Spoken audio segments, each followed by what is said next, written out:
Hey guys, welcome to the first edition of the Detour podcast for 2021. Jeez, it feels good to say that. I'm your host, Dan Jones. I'm joined, as always, by four-time national road champion, Johnny Trevorrow. Johnny, we're kicking this year off with a pretty big guest, mate. We certainly are, Dan, and Happy New Year to all our millions of followers, thousands, hundreds, whatever there is. I'm excited. We're about to talk the season 2021. I'm flying into Adelaide tomorrow to have a look at the Tour Down Under, whatever it's, Santos Cycling Festival as it's called this year, starting on Thursday. So I'm ready to go. I'm just looking forward to getting to a bike race. But of course, we have a super guest today. So we're going to be talking mainly about the relaunch of Green Edge, which is now Team BikeExchange, which is really exciting. I love their new kit and the Bianchi bike. Oh, fantastic. And of course, their star rider, Grand Tour winner already, and I reckon he'll win another one this year, or an Olympic gold medal, one or the other. Simon Yates, a real star. So, as I love to say, I helped him on his way when he rode the Bay Quits when he was a youngster. So I thought I'd get that in. But let's welcome you on. Welcome you on board, mate. You started 2021 hot, talking about yourself as always. But it's not about you, John. It's about our guest, and that's Simon Yates, who joins us live now from the training camp in Spain. Yatesy, how are you travelling, mate? Yeah, not too bad. Not too bad. A lot of hard work at the minute, but all good so far. Looking forward to start. Mate, it's been a whirlwind 2020 to say the least. You had a bit of a roller coaster yourself. How are you feeling physically on the back of 2020? Yeah, so of course, like you say, it was just a big mess there towards the end of the season for me last year. And normally, so I'm struggling just a bit to sort of regain the fitness, because normally I would start, I finished with the bike. I would normally start to run, and I really enjoy running in the off season. Nothing too extreme. I mean, 5-10K, but just keeping fit. And of course, I left the Giro there. Had to do 2 weeks in isolation in a small apartment. So run season was ruined, and I'm paying for it a bit now. But slowly but surely, we'll keep plugging away, and I think we'll get there eventually. Just while we're talking about that, so let's just go back, because you had great form. You're equal favourite, I would say, for the Giro. Torino was brilliant. When did you start to feel that something wasn't quite right?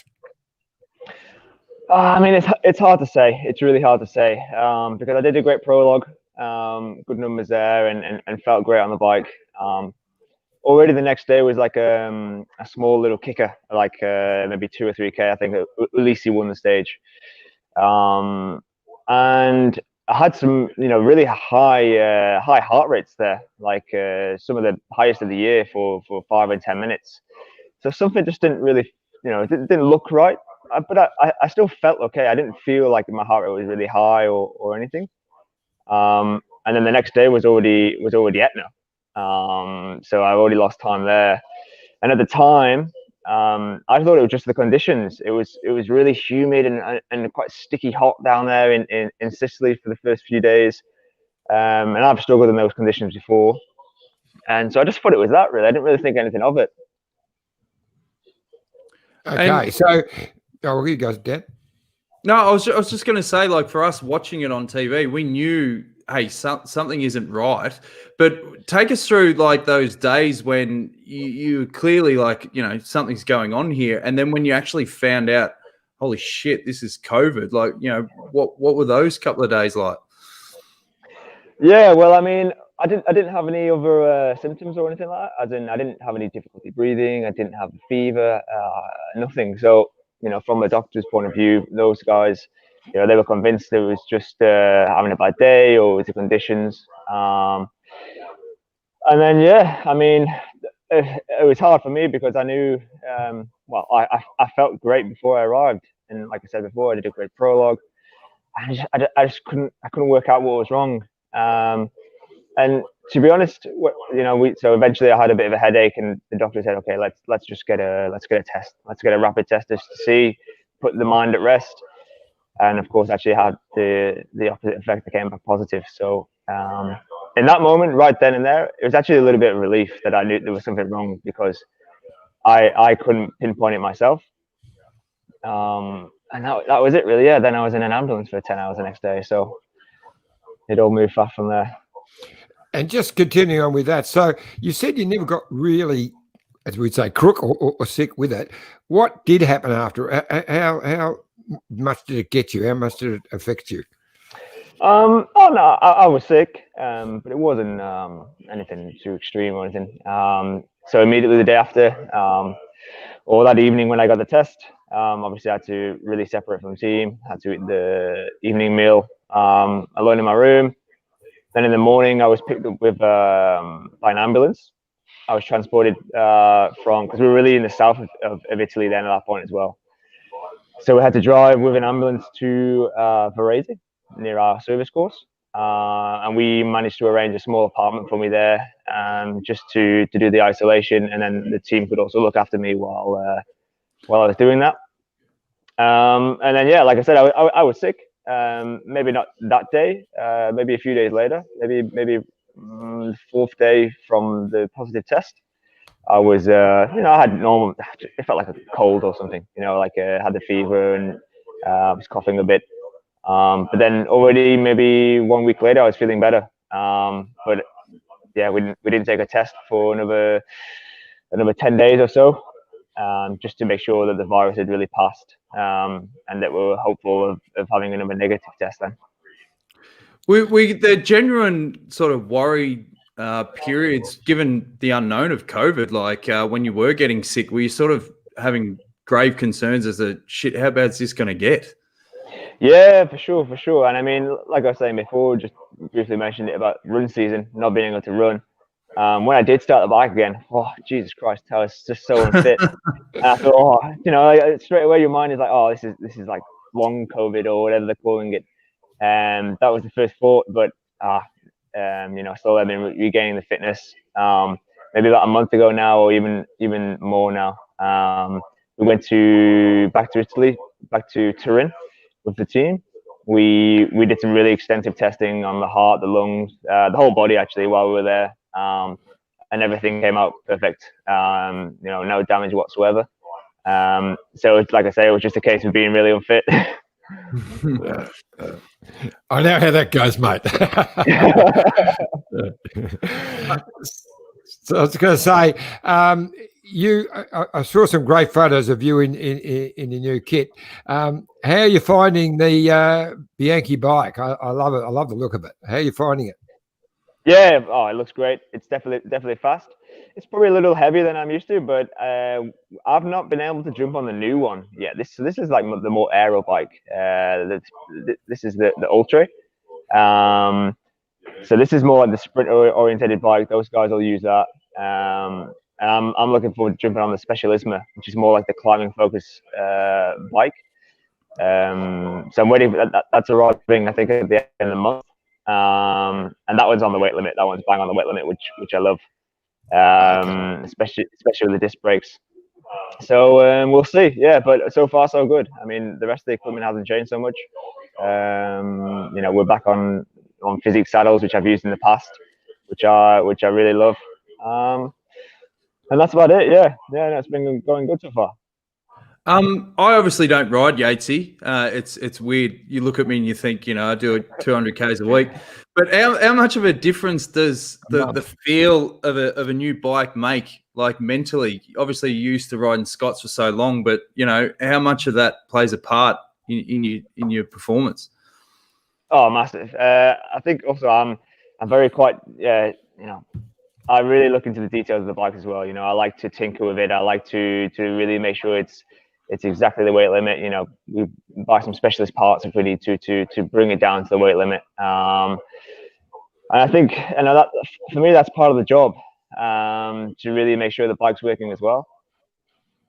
Because, I mean, for most of the year, we're on these, like, not I wouldn't say strict diets, but, we really look after our health, and we want to be as light as possible.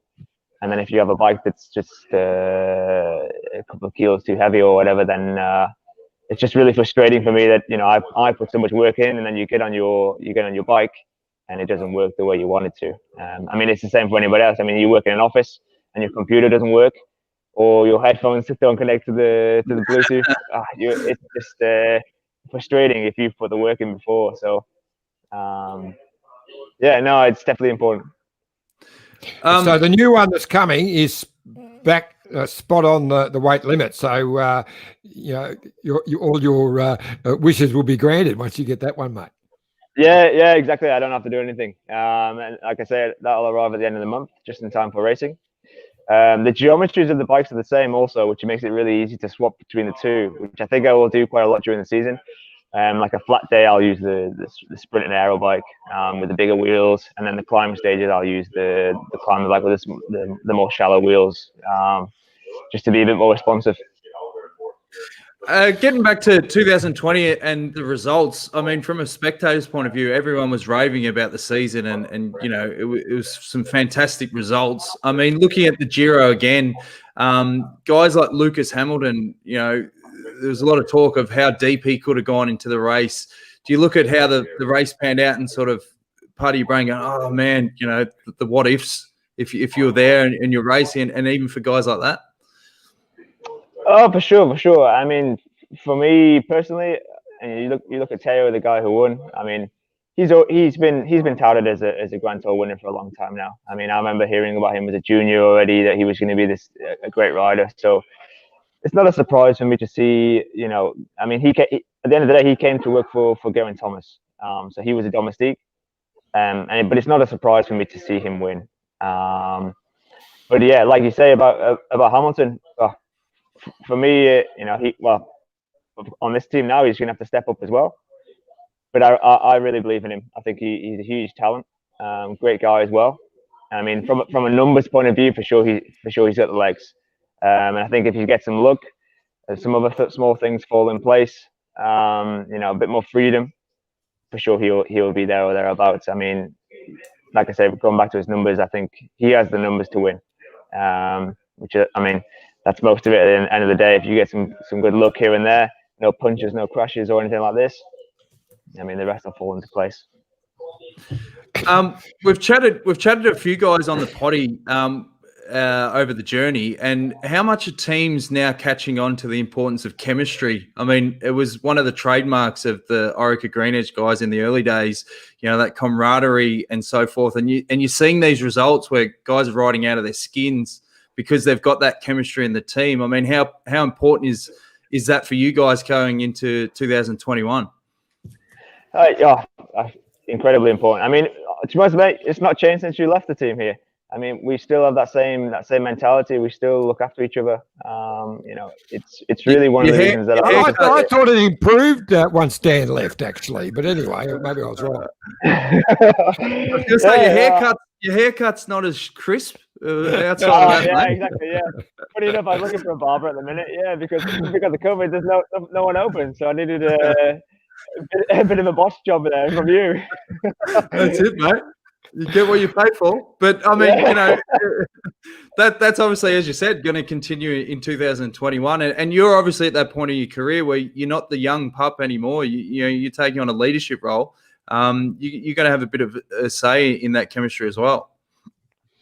Yeah, it's funny. I mean, not just the chemistry, but I think also just I've noticed at this training camp here, a lot of the young guys they come to me for advice, and it's like sometimes a bit taken aback because I still feel quite young. I still feel like I still got time to grow or whatever. But of course, happy to share my experiences with those guys and hope I can pass on some good knowledge. And we've got bling back in the team as well. A bit of bling, so that'll be a bit of fun. Yeah, some old school vibes coming back here, I think. But no, happy to have him back. Great guy, but I think he gives us so many different chances in different places. I mean, I remember when he was back on the team, one year he was just doing training camps all year. His first race was Paris-Nice. He came out and won the prologue. I mean, he's just one of those guys who could just really step into anything and perform. And I really love working with him. He's a great guy, like I said, and happy to have him back. You're chatting before about the young guys trying to pick your brain for advice. I mean, what are the key tips you sort of can pass on to these younger guys that are wanting, to further their careers? Well, I think one thing that I really believe in, which is something quite small, is just to remain calm for everything. Because I mean, a lot of these young guys are so ambitious. They want to do everything. They want to race every race. I mean, I was the same. I wanted to race every race. I wanted to try and win every race. And just like, especially now these training camps here, we're doing really long hours at the minute here. We're doing 6, 7, 8 hours every day. And these guys, we set off, and it's just, on the pedals. These guys, they want to impress. They want to show themselves, and you just got to stay calm. Like, this is not another team where maybe you gain selection for a race because you're strong in a training camp. I mean, we only think about the races here. We're working towards the races. Stay calm. You don't need to show yourself and go and do an extra half an hour, or you don't need to do an extra effort just to try and show yourself. Stay calm, do your work, and things will arrive in the way you need it to. We have great staff here. The sports scientists know exactly what they're doing. I mean, there's no reason to be stressed or to panic. Stay calm and let's see how it goes. And so what's your first race coming up? You said you got a couple of weeks. So what is your first hit out? So I'll start down here. We're in Valencia area now. I'll start here in Valencia, the race, which I've done before. Great race to start. Hard because a lot of guys, they turn up from the training camps, they're fit, they're ready. A lot of the guys are getting ready for like the classics and those sort of races, which are a bit earlier than my goals. So it's always tough. And then from there, I'll do Torino. How are things shaping for 2021? Given we're still in the middle of this pandemic, is there still uncertainty as to when things will actually kick off, or are they confident with the protocols? Particularly, we talked a lot about they got it right at the Vuelta. Are they confident that things are going to run as planned? I think everyone's very aware, at least the teams and the races. I mean, there's some things you can't control, which is obviously what happened at the Giro. Not to keep going back to that, but I mean, we had very very secure bubble there, and somehow still managed to catch this virus. So it's always going to be difficult. I think we gotta pray at the minute, because a lot of the other Spanish races are also being cancelled. I think Mallorca's been cancelled, Murcia has been cancelled, and maybe also the Algarve in Portugal has been cancelled. So these are all races that are always like the season openers. And at the minute, Valencia is the only one who's not. So fingers crossed. Really, we need to do everything together. We really need to work together to try and stay safe here, and we'll see. Now, it's going to be a very different year for this year, because your twin brother, Adam, has deserted us, gone to Ineos. But, that's something you two have gone, all your years together at Green Edge. It must be a different, not having him to bounce things off and talk to about with. Yeah, I mean, especially like training camps like here, he would always normally be here with me. But actually, until this training camp here with the team, it's actually been quite normal, but quite similar. Of course, we've been riding different bikes or whatever, different kit. But we've been training together back in Andorra for a long time, and then we went to do a small 2-week training camp in Gran Canaria earlier in December. That was. So actually, until this point, we've actually been together quite a lot and still training together, still doing a lot of the same work. It's been fine, but now it's really starting to sink in that he's not going to be here. So what about when you get into that situation in a race where where it's on the line and you two are actually racing against each other, which you haven't really done ever since you've been pros? How do you reckon that'll go down? Oh, I mean, from a professional point of view, I think it's not a problem. I mean, we're both racers, we both want to win, and I think it'll just come down to the legs. We've been joking about it for a while now, since he's made the decision to leave. We're looking forward to it. We're looking forward to going mano a mano for on a climb. It's going to be a different experience for sure. And I think they're going to be good for the fans. I reckon it'll be enjoyable to watch. Yatesy, given how hard 2020 was, how is the general state of the team coming into the training camp? You know, the season was shifted to the back end of the year. There wasn't as much of a sort of off season. How are the guys holding up on the back of last year? Oh, I think good. I think good. I mean, some of the guys, but I mean, the others should say. I mean, some of those guys haven't gone home. I mean, some of them it's the first time they've ever done winter in Europe. Most of them have been based out in Girona, maybe I think. But no, they're doing good. I think. I know it's had maybe a different effect. As in, these guys have stayed a bit more focused. You know, they've not had to go home, see so much family, and do this and do that, which they would only do once a year. I mean, they come over to Europe and they're here for the rest of the year. So without having to do that, I mean, of course, it would be nice for those guys to do. But from a bike riding point of view, I think these guys they've come in fit. They're all riding really well. And like I said, the races aren't far away, so it's actually looking good so far. And what are your goals this year, mate? What are you really going to be targeting? We're still waiting for the Giro prologue, parcours. Sorry, I don't know if there is a prologue or not.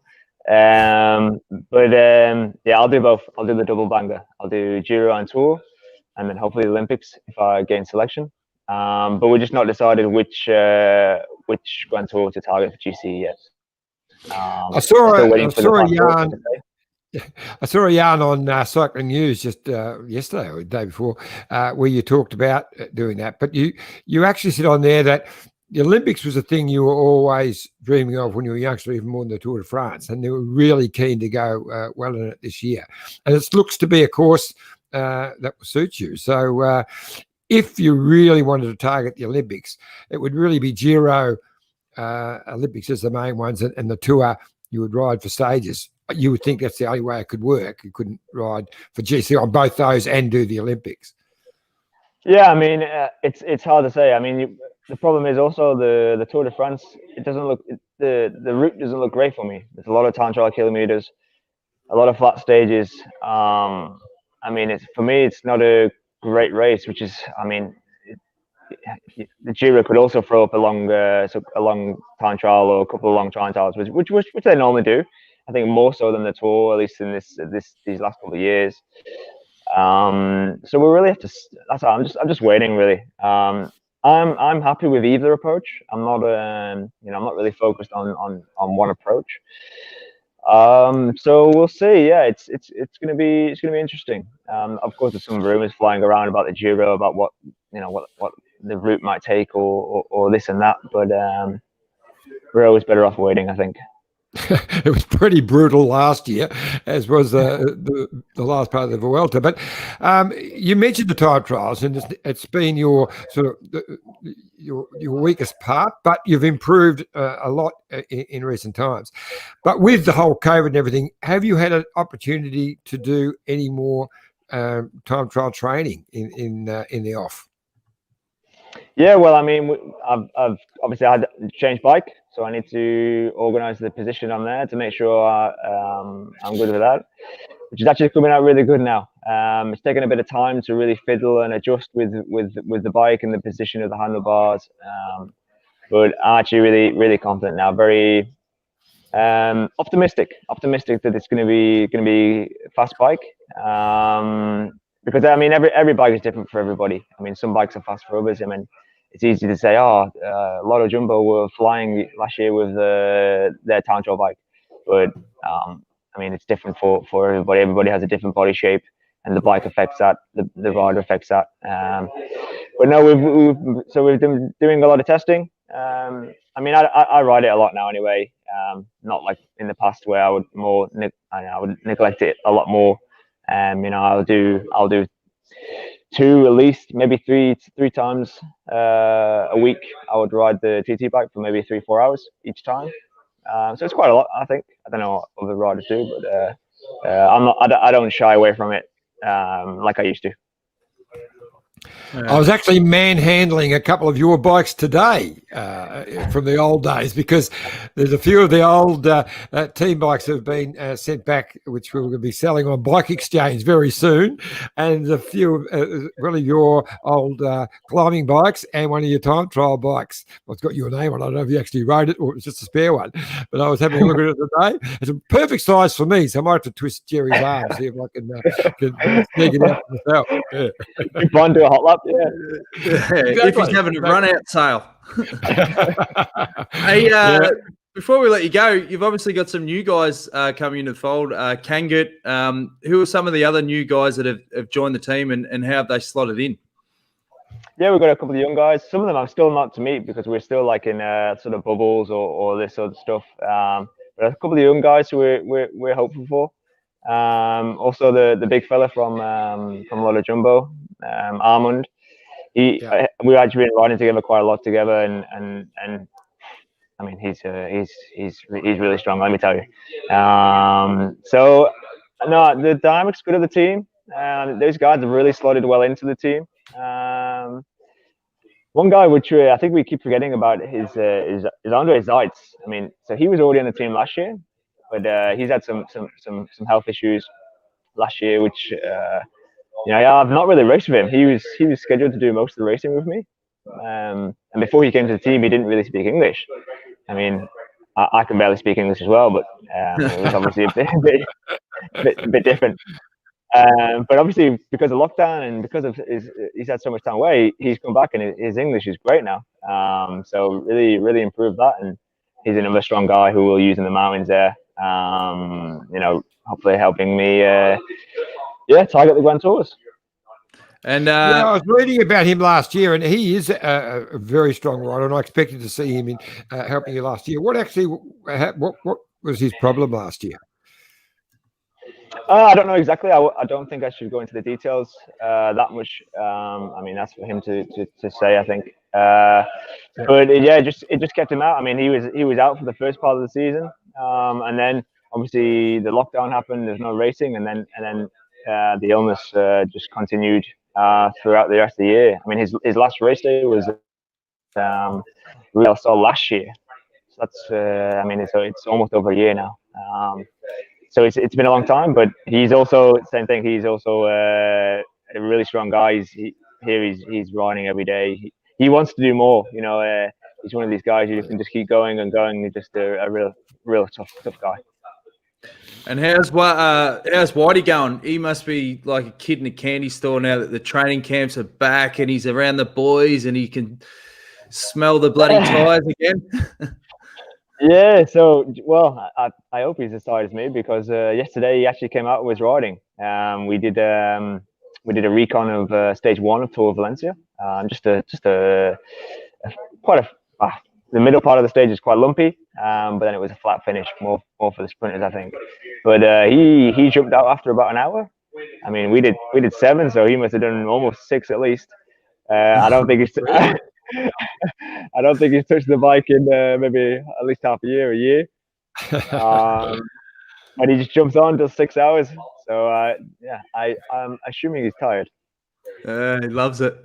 Well, you're a busy man, Yatesy, and we really appreciate you coming on the potty, the first one for 2021, and we'll be cheering you on this year, mate. You're an absolute superstar, and no doubt there's going to be some big things on the new Bianchi once you get that weight down, mate. Thanks, guys. No, appreciate you having me on. No worries, Simon. See you, pal. Bye. Good on you, mate. Bye. Take it easy. There you have it, Simon Yates. Great character to kick off this year, Iffy. Before we sort of wrap things up, it's time to give our sponsors a bit of a plug. Johnny, do you want to kick things off with our great mates at Jayco Caravans? Well, that's an easy one to do because, we've got, they're one of the major sponsors of the team, of course. There you go. Find my perfect Jayco. And I mean, if you wanted a caravan, where else would you go? Who has been supporting cycling for, 30 years? Jayco. And even if you didn't follow cycling, you want a Jayco because they're the best around. So take out the simplest, get onto the website, check them out, and a wonderful partner of cycling and a major sponsor of the team. Well, the website's easy to use because you can work out, what sort of van you want depending on your lifestyle, and then they'll find the model for you. It's a pretty easy process. And let's go caravans, Iffy. Let's go caravans. Well, they're not actually caravans; they're camper vans, mate. But that's pretty close. Oh, sorry. Jeez. 2021, we're up to a cracker. RVs. Look, what a great partner, and they're have been a sponsor of the team for the last few years, and of course. There's not many people coming from overseas to grab a Let's Go at the moment, but they are going gangbusters because everyone's decided, you know what, we can't go overseas. Let's go and have a look around our great country of Australia. So Let's Go motorhomes have been roaring out of Tullamarine and the other headquarters around the place, and they're sensational. One of my mates has got one over in Adelaide right at the moment. I'm flying over there to catch up with him tomorrow. I've changed my flight by a day, so I might have to sleep in the top bunk in his Let's Go motorhome tomorrow night because I'm not booked in till the night after. But anyway, we'll worry about that later. It's not like you to have accommodation issues, John. I don't know. It'll be fun. It'll all work out in the day, mate. You know, that story will be good. We'll be good. 9 lives, yeah. And Mitchelton Wines, mate. Well, that's easy. I've just come back from there 2 days ago, and Martin and the guys at the hotel are all, they've been absolutely booked out. I've tried to book a couple of my mates in who are coming up for 3 days midweek, and we're having trouble finding a day. Yeah, it's because of the podcast. Of course it is. But so one of Australia's favourite wineries and a place of escape. Experience the history, the beauty, and the serenity of the Goulburn Valley at your own pace. Looking over the vineyards from the iconic tower, staying at the new hotel, relaxing by the pool, recharging in the day spa, where you can quiet the mind, unwind the body, and rediscover your balance in a setting of peace and harmony.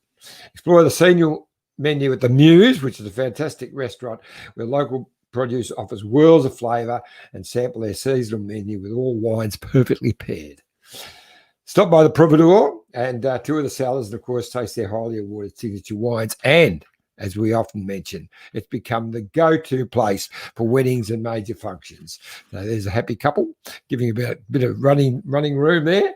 And, of course, you have to go downstairs and visit the Aboriginal Art Gallery. It is a must. It's world-class with a huge range of amazing pieces and a variety of the nation's best artists. And, of course, there's our favourite, the $10,000 Land Cruiser with the $3.1 million paint job. She's cracked 3 mil for 2021, folks. It will probably get to at least 10 by the end of the year. Now it's time for a quick word from our great mates at Bike Exchange. Look at this bike. You think it's just a bike, right? But it's not. It's a bike 374 people are looking at. This guy, this girl, them, all looking at it. People from here, there, and wherever this is. People that are looking for a bike. Or just a piece of it. Amateurs, semi-amateurs, and pro-amateurs. This guy wants this bike, but with this crank and these bars. This could be the perfect match. But not this one. This girl has a bike to sell, and thousands of people might purchase it. Eyes on Bikes help grow small businesses. His, hers, yours, and the latest data and insights help those businesses keep moving. We are the world's #1 bike marketplace, with over 500,000 products and 900 brands, where buyers and sellers are brought together in a place where a bike is never just a bike. Bike Exchange, where the world buys, sells, learns, and rides. Thanks again to our great mates at Bike Exchange, and they're just going to go strength to strength now that they're the naming right sponsors for Team BikeExchange. Iffy, sky's the limit. It is, and you know what I really like about it. There's not many teams actually that have a proper bike company involved. You know, there's Trek and a couple of others, but not many. Most of them have got the floor coverings or holiday places or whatever. So I think it's a perfect fit. So if you need a bike, the only one place to go, especially at the moment, you go to a bike shop, there's no bikes in there. You got to jump on the Bike Exchange and you'll get the bike you need. I've got a few comments. Portia Griffiths says, yes, we ate back. I think that's our back. Simon Heavey says, tell me they aren't your Christmas decorations still up, Jonesy. That is correct, but that's not from last Christmas. That's the one before. just liked them, so I left them up. Carolyn Harbeck says, great interview.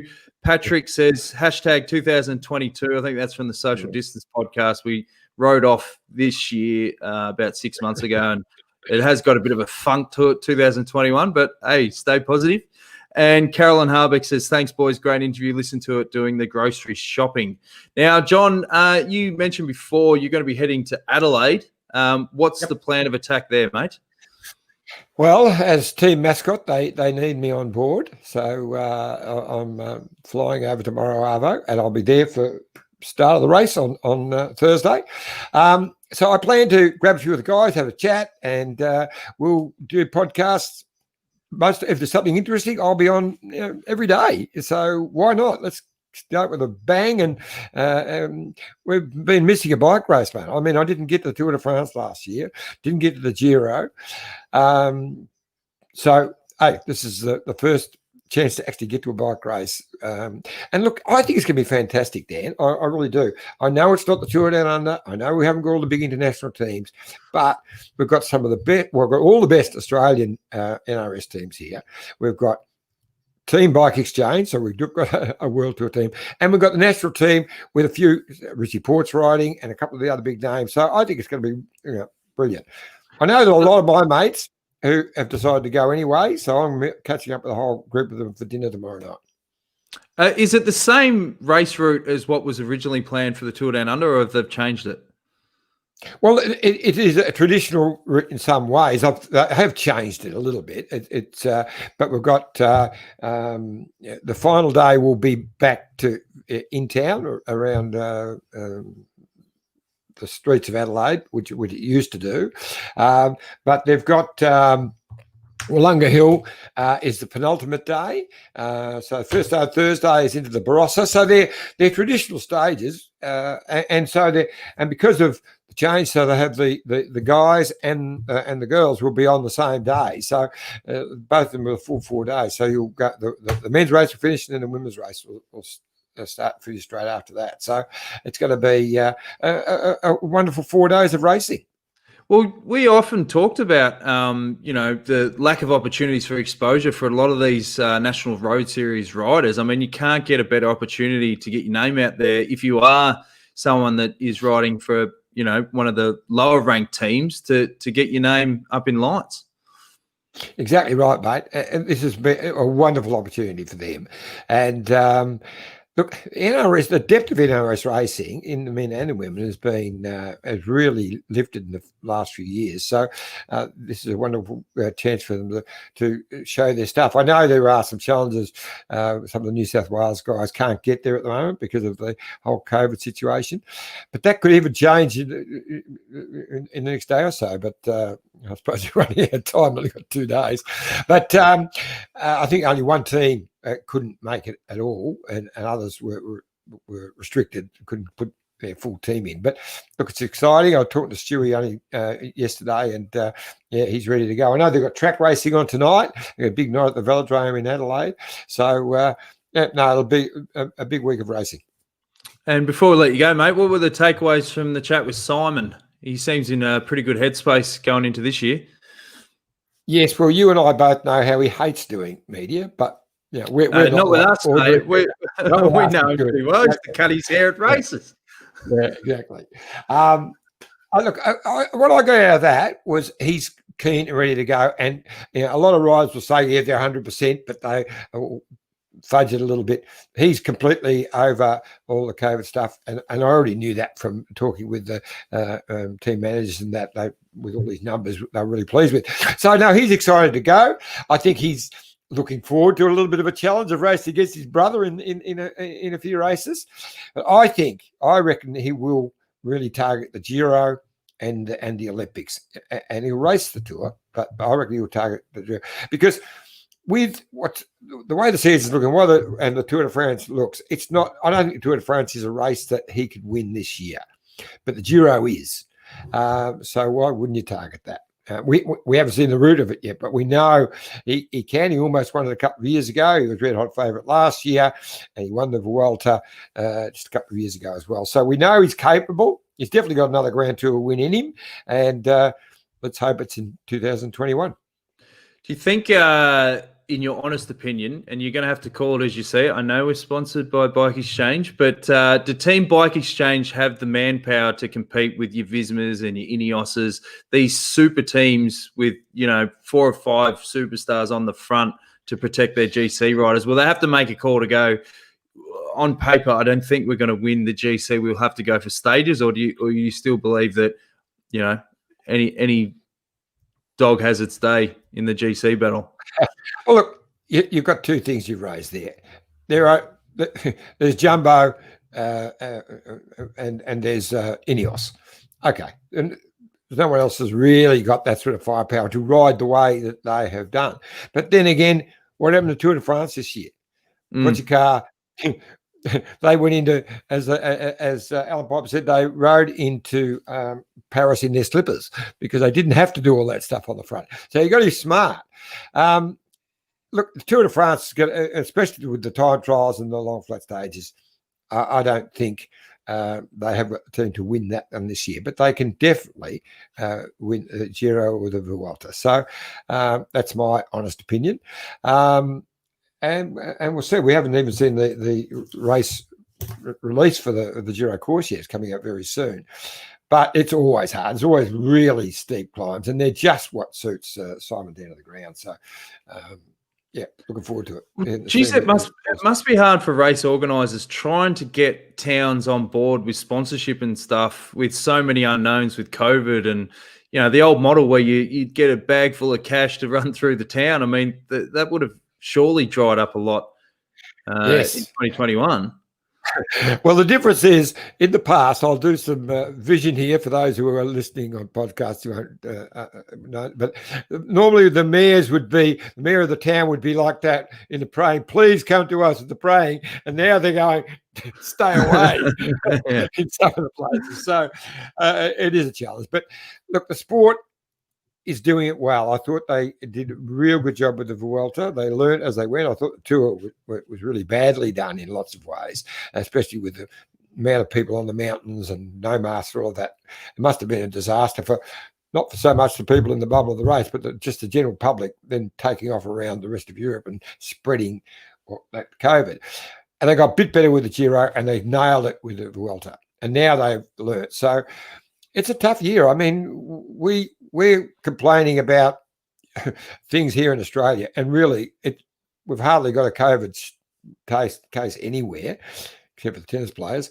But Europe, it's still absolutely horrific. In Britain, when you look at 1,000 people dying in one day, bloody hell, that's staggering. Same in the US, and most of Europe is really, really struggling. Italy, northern part of Spain, Holland, and Belgium have a serious problem. So the fact that they're going to run bike races is pretty amazing, and they're going to have to run it. They're running them without crowds in the early days, so they're just for television and for the fans. And if any man can get sponsors for the Giro, it's our man Joe Pesci. So now, as we always say, if you want to stay on top of notifications, so when Johnny gets his act together at the Tour Down Under and does all these fantastic interviews, you want to be there live so you can comment on the show as it happens. So youtube.com/the Detour podcast, tick on subscribe and tick on notifications, and you'll stay on top of that. Spread the word about the show because we're back in 2021 and we're going to develop a regular schedule very soon, Johnny, as we build up to the season getting underway in 2021. But it was a great show to kick things off, mate. Any final words before we go? Look, I'm really looking forward to this year. Hopefully I can get over to the Tour of the Giro, but it's looking less and less likely all the time. But one thing we learned this year, Dan, we did such a good job covering all those Grand Tours that we almost felt like we were there. And it was probably harder work than when we were over there. but one way or another, we'll be covering all the major cycling events and keeping all our great fans and friends up to speed with everything that's going on and behind the scenes. And we may have a very big fish in the next couple of weeks in terms of cyclists. We are working and trying to get very close to securing, which could be the biggest interview we've done on the detour so far. But stay tuned for that. We've just got to go through a mate of a mate of a mate who knows a next door neighbour who knows this bloke. So we should be right. It's almost like that, but yes, I think we'll get him. I think we'll get him very, very soon. All right. Yeah. Stay tuned. Thanks again for tuning into the Detour Live, and we'll be back shortly with John's exclusive interviews for the Santos Tour Down Under. And for sure, you're going to chat to the likes of Richie Port and all the biggest names from Team BikeExchange, and we'll see you then.